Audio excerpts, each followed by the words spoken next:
आप सभी को मेरा नमस्कार। मैं doctor Priyanka Chaturvedi, assistant professor in Ayurveda from Rajiv Gandhi Ayurveda college and hospital, Bhopal, Madhya Pradesh. आज आप लोगों के समक्ष मुझे आने का जो मौका मिला है, उसके लिए मैं जीवन अमृत की पूरी टीम को आभार व्यक्त करती हूँ, धन्यवाद बोलती हूँ कि उन्होंने मुझे ये अवसर प्रदान किया कि मैं अपने विचार आप लोगों के सामने प्रस्तुत कर सकूँ। तो आज का जो हमारा टॉपिक है वो है खासतौर पे महिलाओं के लिए और जो क्लिनिकल प्रैक्टिस कर रहे हैं उनके लिए है। ये जो टॉपिक है how to treat painful menses और इरेगुलर मेंसेस। मतलब हमें पेनफुल पीरियड्स की बात करना है और यहाँ पर हम इरेगुलर मेंसेस की बात कर रहे हैं कि इनका ट्रीटमेंट हम कैसे कर सकते हैं, कैसे हम इनको ठीक कर सकते हैं। जो जनरल आज के टाइम पर फीमेल्स की मेन प्रॉब्लम आती है कि हमें दर्द के साथ पीरियड्स आते हैं और हमारे पीरियड्स इरेगुलर होते हैं। ठीक है, तो इस टॉपिक पर हम आगे बढ़ते हैं। तो इसमें फर्स्ट ऑफ ऑल हम देखते हैं कि पेनफुल मेंसेस क्या है। पेनफुल मेंसेस का मतलब होता है कि दर्द के साथ पेन आना, या फिर हम क्या बोल सकते हैं जो प्रत्येक माह जो पीरियड्स आते हैं, हमारे माहवारी आती है, वो दर्द के साथ आए तो उसको हम बोलेंगे कि पेनफुल मेंसेस है। ठीक है, और दूसरी बात जो होती है, हम इरेगुलर मेंसेस की अगर हम बात कर रहे हैं तो इरेगुलर मेंसेस जो है हमारे, वो एक प्रॉपर साइकिल होती है 28-30 दिन की, 28 दिन की या फिर 29 दिन की साइकिल होती है। लेकिन वो अगर इरेगुलर हो जाए, किसी के पीरियड टाइम 15 दिन में आए, किसी के 1 मंथ में आए, या फिर जो है हमारे 2 महीने में आ रहे हैं, किसी के 3 महीने में आ रहे हैं, तो प्रॉपर एक टाइम नहीं होता, उसको हम बोलते हैं इरेगुलर मेंसेस। ठीक है, तो इनके कारण क्या है, तो देन हम अब आगे देखते हैं कि कारण क्या है इसका। तो इसका सबसे बड़ा मेन कारण है संतुलित आहार का ना होना, मतलब न्यूट्रिशनल डाइट नहीं होना। फीमेल जो होती है वो अपने खाने पीने पर ज़्यादा ध्यान नहीं देती नहीं है कि घर में कुछ भी बना हमने खा लिया बस हो गया ना। लेकिन जो एक संतुलित आहार होता है उसमें हमारे आता है carbohydrate, fat, protein, vitamins, minerals, जिसको हमें प्रॉपर एक अनुपात में लेना है कि हमें कार्बोहाइड्रेट कितना लेना है, फैट कितना लेना है, प्रोटीन कितना लेना है ना, मिनरल्स कितना लेना चाहिए, विटामिन्स कितने लेने चाहिए। तो वो हम संतुलित आहार पे ध्यान नहीं देते, बस हम क्या सोचते हैं हमने खाना खा लिया और हो गया। ठीक है, दूसरी चीज़ जो आती है हमारी दैनिक दिनचर्या। दैनिक दिनचर्या मतलब हमारा जो एक रूटीन लाइफ है कि हम सुबह योगा करते हैं या मॉर्निंग वॉक करते हैं, शुद्ध हवा में घूमते हैं, धूप का सेवन करते हैं, शाम को वॉक करते हैं, प्रॉपर हमारी डाइट होना, तो उसका पालन ना करना। ठीक है, तो जैसे हम सुबह मॉर्निंग वॉक ना करें, शाम को वॉक नहीं करें, हमारी एक्टिविटी ना हो, कुछ एक्टिविटीज़ मतलब कोई भी हम स्पोर्ट्स नहीं कर रहे हैं, जैसे कि हम कोई साइकिलिंग नहीं कर रहे और या हम बैडमिंटन वगैरह कुछ भी खेल नहीं रहे हैं, तो उससे हमारी क्या होती है, हमारी जो बॉडी होती है वो प्रॉपर काम नहीं करती है। ठीक है, साथ में अगर हम धूप का सेवन नहीं करते हैं, घर ही घर में अंदर रहते हैं, या फिर जो जॉब करने वाले लोग भी होते हैं वो भी ऑफिस में अंदर रहते हैं, ऑफिस से बाहर नहीं आ रहे हैं, ठीक है ना, ऑफिस में अंदर रहेंगे तो उनको धूप नहीं मिलती है। तो इसमें बेसिकली जो हम बात कर रहे हैं कि धूप ना मिलना मतलब विटामिन डी नहीं मिलती है। विटामिन डी नहीं मिलेगा तो कैल्शियम का निर्माण एब्जॉर्प्शन नहीं होगा, और कैल्शियम जब एब्जॉर्ब नहीं हो रहा है, ठीक है ना, क्योंकि हमारी बॉडी के लिए कैल्शियम बहुत ज़रूरी है और मेंसेस में कैल्शियम भी हमारी बॉडी से निकलता है। ठीक है, साथ में आता है मेंटल स्ट्रेस, जो सबसे बड़ा आज के टाइम का बहुत बड़ा एक कारण है कि मेंटल स्ट्रेस जो जनरली फीमेल्स को होता है, और वो हर स्टेज में होता है, कि चाहे वो स्कूल में हो या फिर वो कॉलेज में हो या कोई वो जॉब कर रही हो या घर के रहने वाली फीमेल्स, सभी को कुछ ना कुछ टेंशन्स उनके दिमाग में चलता रहता है। तो वो एक सबसे बड़ा कारण है कि प्रॉपर मेंसेस नहीं होते और पेनफुल मेंसेस होते हैं। साथ में हाइजीन, सफाई का ध्यान ना रखना, सफाई का जो लोग ध्यान नहीं रखते हैं, ठीक है ना, उसमें इन्फेक्शन होने के चांसेस होते हैं, और इन्फेक्शन से क्या हो सकता है कि उनको पेनफुल मेंसेस होती हैं। ठीक है, तो ये कारण थे। इसमें सबसे बड़ा कारण जो है हमारा संतुलित आहार और दैनिक दिनचर्या, साथ में मेंटल स्ट्रेस। ठीक है, तो अब हम इसके सिम्टम्स देखते हैं कि सिम्टम्स क्या है ना, फीमेल में क्या क्या सिम्टम्स हमें मिल सकते हैं। तो सबसे पहले दर्द किस रीज़न में होता है ना, तो दर्द हमें मिलता है नाभि के नीचे, पेट के निचले भाग में ना, नाभि से नीचे के भाग में हमें मेंसेस का दर्द होता है, पीरियड टाइम का दर्द होता है, और उसी को हम क्या बोलते हैं, पेट के निचले भाग में हमें जो दर्द हो रहा है, साथ में उसके साथ हमें कमर में दर्द हो सकता है, बैक रीजन में, पीछे की साइड में, पैरों में भी कई बार हमें दर्द मिलता है किसी किसी फीमेल को, तो किसी को आगे की तरफ दर्द होगा, किसी को कमर में दर्द होगा, है ना, इस तरह के दर्द मिलते हैं। साथ में उनको चिड़चिड़ापन आता है, अगर उनको पेन के साथ पीरियड्स आ रहे हैं, किसी को पेन कुछ टाइम पहले से आते हैं, किसी को टाइम पीरियड्स जब स्टार्ट हो जाते हैं तब पेन आते हैं, और अगर किसी को कुछ टाइम कुछ मंथ तक पीरियड्स नहीं आ रहे हैं तो उनमें चिड़चिड़ापन आता जाता है, शरीर में भारीपन आता है क्योंकि फ्लूइड की मात्रा बढ़ती है, ठीक है। और जो बीपी होता है वो तो कम होता जाता है। तो इस टाइम पर क्या होता है, शरीर में कमजोरी भी आने लगती है, हृदय पर भी भारीपन लगता है। तो ये जो सिम्टम्स है वो फीमेल में हमें देखने को मिलते हैं, ठीक है। अब हम बेसिकली हमारा जो टॉपिक है कि ट्रीट हम कैसे करते हैं, तो हम अपने ट्रीटमेंट पर आते हैं कि हमें इसको ट्रीट कैसे करना है, कैसे हम इसकी चिकित्सा कर सकते हैं, कैसे हम ठीक कर सकते हैं। और दैनिक रूटीन की चीज़ों को ठीक कर ही, मतलब जिसमें हमें दवा लेने की ज़रूरत ना हो और हम उसको ठीक कर लें, उसके लिए हम क्या कर सकते हैं, और साथ में दवा भी देखेंगे। तो सबसे पहले हम बढ़ते हैं कि जो पेन होता है वो हम दो तरह से मान सकते हैं। एक तो हमारा लाइट पेन जो जनरली सभी फीमेल्स को मिलता है, कि जो पीरियड टाइम स्टार्ट होते हैं तो जनरली हमें सभी फीमेल्स में पेन मिलता है, ठीक है। और एक होता है सीवियर पेन, वो किसी ना किसी रीज़न की वजह से होता है, किसी कारण की वजह से होता है कि उनकी बॉडी में कुछ ना कुछ इन्फेक्शन है या कोई पैथोलॉजी है, ठीक है। तो पहला जो पेन होता है वो हमारा होता है लाइट पेन, हमें हल्का पेन होता है, और वो जो मिलता है वो हमें यूट्रस के कॉन्ट्रैक्शन के कारण मिल रहा है, ठीक है। यूट्रस का जो कॉन्ट्रैक्शन है, ठीक है ना, या गर्भाशय का कॉन्ट्रैक्शन या बच्चादानी का, ठीक है ना, जहाँ पे आर्तव आर्तव हम आयुर्वेद में बोलते हैं, मतलब जहाँ पे जो पीरियड टाइम का फ्लूइड है उसका निर्माण होता है, ठीक है ना।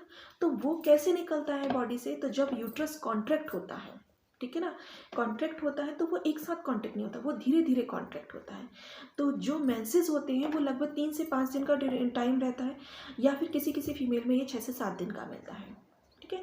तो इस दौरान जो मेंसेस निकलते हैं या जो मेंस्ट्रुअल फ्लूइड निकलता है इसमें, ठीक है, वो धीरे धीरे करके निकलता है। इसमें यूट्रस की वॉल भी होती है, ग्लैंड का सिक्रेशन आता है, ब्लड होता है, आयरन होता है, उसके साथ कैल्शियम होता है। ये सारा मटेरियल जो होता है वो धीरे धीरे करके निकलता है। तो यूट्रस जैसे जैसे कॉन्ट्रैक्ट होता है और फ्लूइड बाहर आता है, पेन अगर किसी को नॉर्मल पेन होता है तो अपने आप सबसाइड हो जाता है ना। तो शुरू में जैसे कॉन्ट्रैक्शन स्टार्ट होता है वैसे पेन स्टार्ट हो जाते हैं। तो ये जो पेन हमें मिलते हैं वो यंग एज में मिलते हैं। जो हल्का पेन होता है वो यंग एज में मिलता है, अंडर 30 एज में, ठीक है। जो 30 साल के अंदर की फीमेल्स होती हैं उनमें ये पेन हमें जनरली देखने को मिलता है। और ये जो होता है पेट के निचले भाग में मिलेगा। हम अगर देखते हैं तो हमें पेट के निचले भाग में फीमेल की कंप्लेन होती है, या जो लेडी होती है उसकी कंप्लेन होती है कि हमें पेट के निचले भाग में दर्द हो रहा है, ठीक है। और ये जो होता है इसके लिए हमें कोई बेसिक मतलब कोई खास ट्रीटमेंट की ज़रूरत नहीं होती, मतलब हम कोई दवा देने की ज़रूरत नहीं, ये अपने आप सेल्फ लिमिटिंग ठीक हो जाता है, ठीक है। जैसे कहने के लिए हम कह सकते हैं कि फीमेल में जब प्रेगनेंसी आती है, ठीक है, या नॉर्मल डिलीवरी होती है, वे अपने आप सबसाइड हो जाता है, ठीक है। हमें यहाँ ध्यान किस चीज़ पर देना है, तो हमें यहाँ ध्यान देना है इम्प्रूव ऑफ जनरल हेल्थ, ठीक है। हमें जनरल हेल्थ अच्छी करनी है, मतलब जो हमारा संतुलित आहार है उसको ठीक करके हम कर सकते हैं। क्योंकि हम इस मेंसेस में होता क्या है कि मेनली शरीर का ब्लड लॉस होता है, ठीक है। एक नॉर्मल पर्सन में अगर हम देखते हैं तो 5 से 6 लीटर ब्लड होता है, ठीक है। और फीमेल में जनरली हमें थोड़ा कम ही ब्लड देखने को मिलता है, हीमोग्लोबिन भी कम ही देखने को मिलता है। तो क्योंकि उनमें हर मंथ जो होता है ब्लड का लॉस होता है, 35 ml से लेकर 80 ml तक का ब्लड प्रत्येक माह निकलता है। और ये ब्लड जो होता है वो प्योर ब्लड होता है, शुद्ध रक्त होता है, क्योंकि ये जो हो रहा है गर्भ निर्माण के लिए होता है, कंसीव करने के लिए होता है। और अगर कोई कंसीव नहीं होता है तो वो मेंसेस के थ्रू बाहर निकल जाता है। तो ये जो फ्लूइड हो रहा है वो क्या है, हमारा प्योर ब्लड है ना। तो लोगों की गलत धारणा होती है कि इम्प्योर ब्लड होता है, बॉडी से निकल जाना चाहिए, तो ऐसा नहीं, ये प्योर ब्लड होता है। और हमें कम से कम 35 से 80 ml तक का ब्लड हमारे शरीर से बाहर निकलता है, ठीक है ना। और साथ में इसमें आयरन कितना होता है, 13 mg तक आयरन होता है, साथ में इसमें कैल्शियम होता है।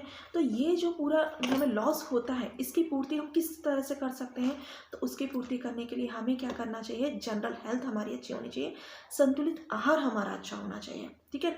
संतुलित आहार से मतलब है कि जैसे हम कहते हैं हमने खाना खा लिया, खाने में क्या हमने सब्जी रोटी वगैरह खा ली, लेकिन हमें पूरा खाना चाहिए, दाल चावल सब्जी रोटी दही, और साथ में आपके पापड़ सलाद वगैरह जो पूरा होना चाहिए। मतलब हमें fat protein carbohydrate minerals vitamin सब मिलना चाहिए। साथ में सुबह नाश्ता होना चाहिए, ठीक है ना। फिर खाना, बीच में हम फ्रूट्स खा सकते हैं, प्रॉपर एक डाइट हो, है ना। तो वो हमारा एक संतुलित आहार होता है, एक सही टाइम पर होता है, ठीक है। तो ये अगर हमने यहाँ अब हमने जो डाइट की बात की है, तो आहार पे बेसिकली हमें मेन रूप से अच्छे से ध्यान देना है कि हमारा क्योंकि जो ब्लड लॉस हो रहा है उसकी पूर्ति हम किससे कर सकते हैं? खाने से ही कर सकते हैं। और अगर हमने खाने में कोई कमी रखी, हम कहते हैं हमारा खाना खाने हमारा पेट भर गया, लेकिन क्या हमने संतुलित आहार लिया, न्यूट्रिशनल डाइट ली? नहीं। हमें न्यूट्रिशनल डाइट तभी मिल सकती है जब हम हर चीज़ पे ध्यान दें कि हमें सारा पूरा आहार मिल रहा है या नहीं। हम कुछ कई लोग कहते हैं कि हम फास्ट फूड खा रहे हैं या कुछ, तो फास्ट फूड खाने में कोई बुराई नहीं है, लेकिन फास्ट फूड कब और कितने टाइम में खाना है? मंथ में आप 1 या 2 बार खा सकते हैं, और वो भी दिन के टाइम पर आप फास्ट फूड लीजिए, जिससे आपकी बॉडी को लॉस ना हो, प्रॉपर तरीके से वो डाइजेस्ट हो सके। ठीक है, अब हम नेक्स्ट आते हैं हमारी दिनचर्या। ठीक है, दिनचर्या हमारी रूटीन जो लाइफ है हमारी वो अच्छी होनी चाहिए। आयुर्वेद में भी बताया गया है कि सुबह ब्रह्म मुहूर्त में उठना चाहिए, मतलब सुबह जल्दी उठना चाहिए और रात्रि में हमें जल्दी सोना चाहिए। तो सुबह कोशिश करना चाहिए कि हमें जल्दी से जल्दी हम उठें। ठीक है, अपने नित्य कर्म करके सुबह जो हमें नाश्ता करना है वो नाश्ता जरूर करें। नहीं तो फीमेल्स की आदत होती है सीधे खाना खाने की, उन्होंने 12-1 बजे खाना खाया, वो एक बहुत गलत तरीका है। क्योंकि हमें, अगर हम शाम को खाना खा रहे हैं 8-9 बजे, तो पूरा रात भर का ड्यूरेशन होकर सुबह का जो टाइम आया लगभग 12 घंटे हो जाते हैं या उससे भी ज़्यादा घंटे हो जाते हैं। तो इस बात का ध्यान रखना है कि जो हमारा डाइट है ना, वो हमें सही टाइम पे लेना है। कि मतलब हम जो सुबह ब्रेकफास्ट है वो ज़रूर करें, उसके बाद हम दोपहर में लंच करें, और उसके बाद हम अपना जो 3-4 बजे का टाइम है उस टाइम पे हम फ्रूट्स ले सकते हैं, कोई भी फ्रूट्स लीजिए, और शाम को खाना जल्दी लेना है आपको। शाम को सूर्यास्त के बाद, आयुर्वेद में भी बताया गया है और ग्रंथों में भी हमें बोलते हैं कि सूर्यास्त के बाद खाना नहीं खाना चाहिए, और वो सही भी है। क्योंकि सूर्यास्त के बाद खाना खाने के लिए हमें, मतलब पचने के लिए तो टाइम चाहिए। अगर हमने रात के 10-11 बजे खाना खाया तो पचने का टाइम हमें मिला कहाँ, हम सो गए उसके बाद। तो पचने के लिए कम से कम हमें कितना टाइम चाहिए? 3 घंटे का टाइम चाहिए। तो अगर हम 7 बजे खाना खाते हैं तो आप 9-10 बजे इसलिए आप सो सकते हैं। या फिर अगर आप किसी कारण से लेट खाना खा रहे हैं तो फिर आप 3 घंटे एटलीस्ट जगिए, जिससे आपका खाना डाइजेस्ट हो सके। और खाना खाने के बाद आप थोड़ा बहुत घूमिए, सुबह मॉर्निंग वॉक करिए, साथ में कुछ योगा करिए, नॉर्मल एक्सरसाइज आप लोगों को करनी है। यहाँ पर पेनफुल मेंसेस के लिए कुछ एक्सरसाइज और योगा बताए गए हैं।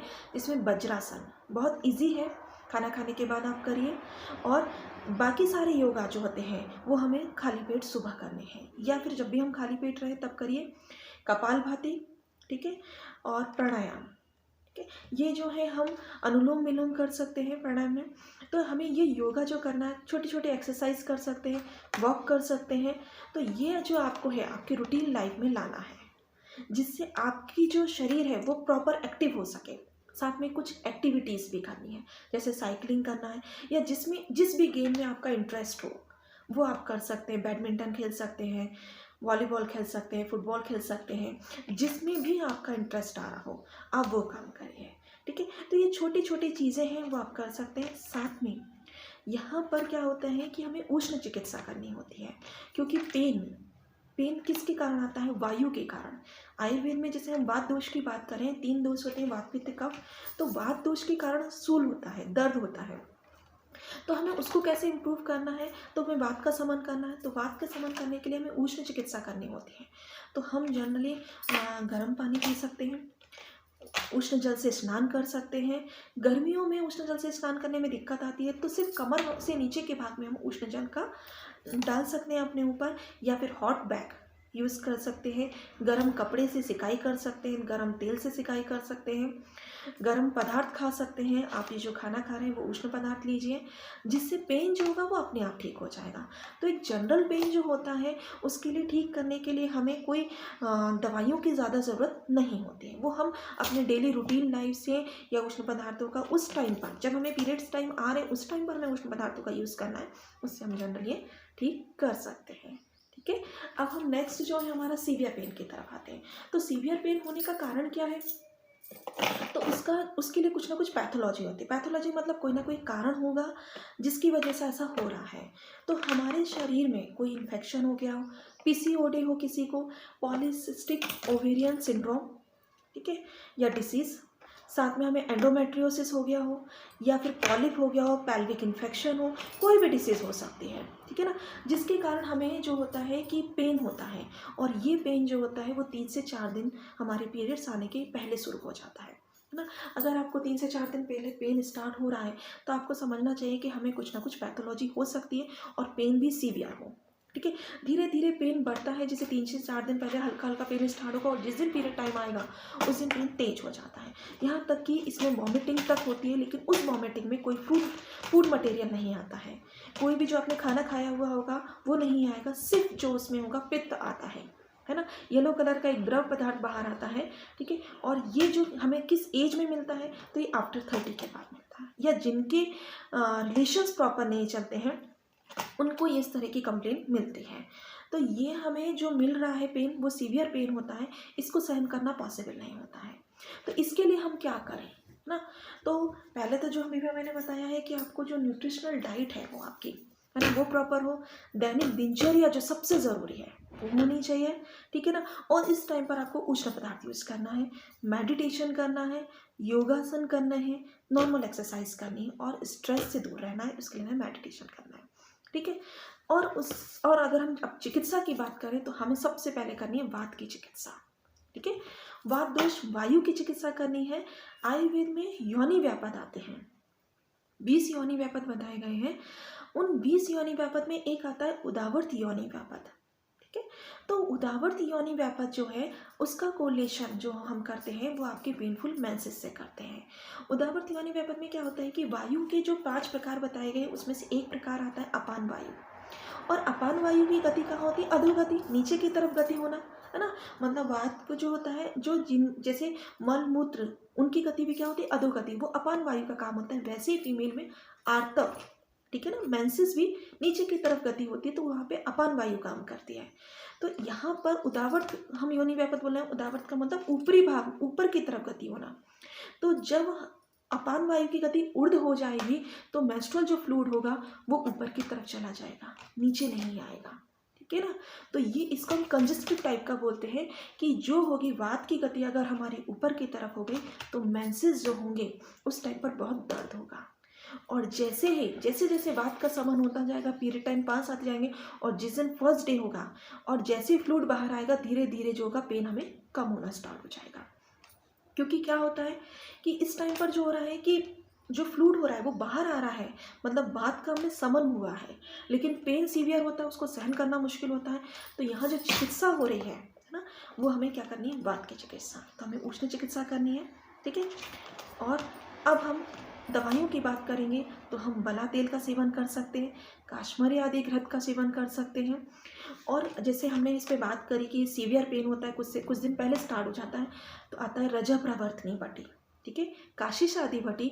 इन बटी को हम कुछ दिन पहले शुरू कर दें। जैसे हमें लग रहा है कि अब पीरियड टाइम आ गया है और आने वाला है और हमें दर्द शुरू हो गए हैं, तो हम रजा प्रवर्तनी बटी का सेवन शुरू कर दें, ठीक है। काशिश आदि बटी का सेवन शुरू कर सकते हैं। शुद्ध टंकण, ठीक है, चुटकी भर शुद्ध टंकण हम ले सकते हैं।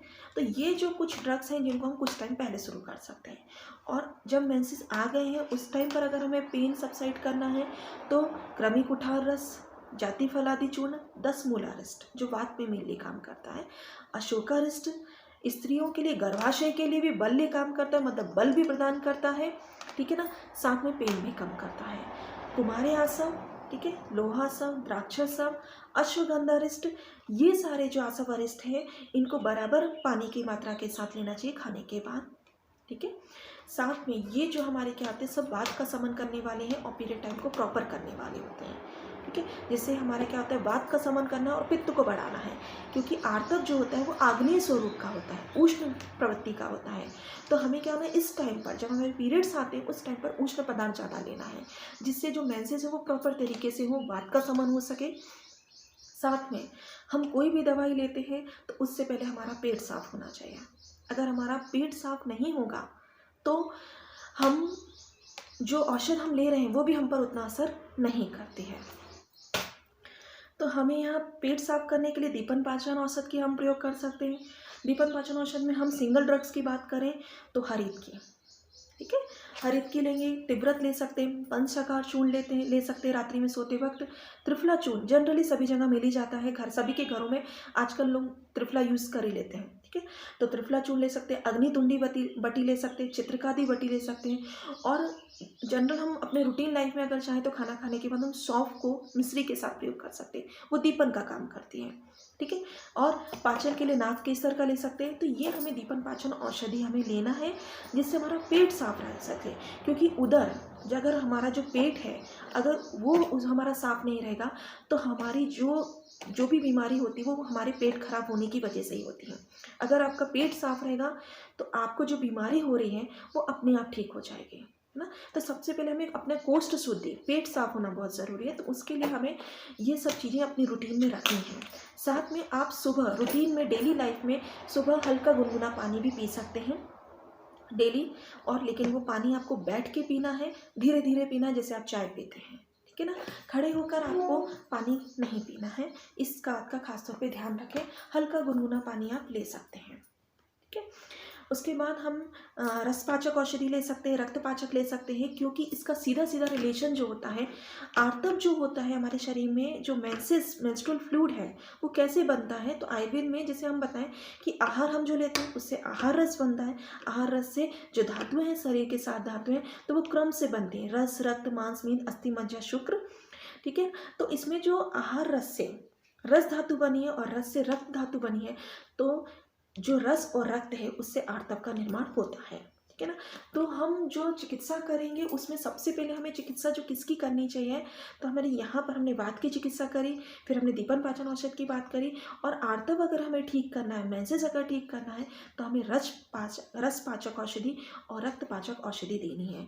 रस पाचक जैसे कालिंग, पटोल, कुटकी, इनको ले सकते हैं। रक्त पाचक की बात करेंगे तो सारिवा है, पाठा है, इनका हम प्रयोग कर सकते हैं।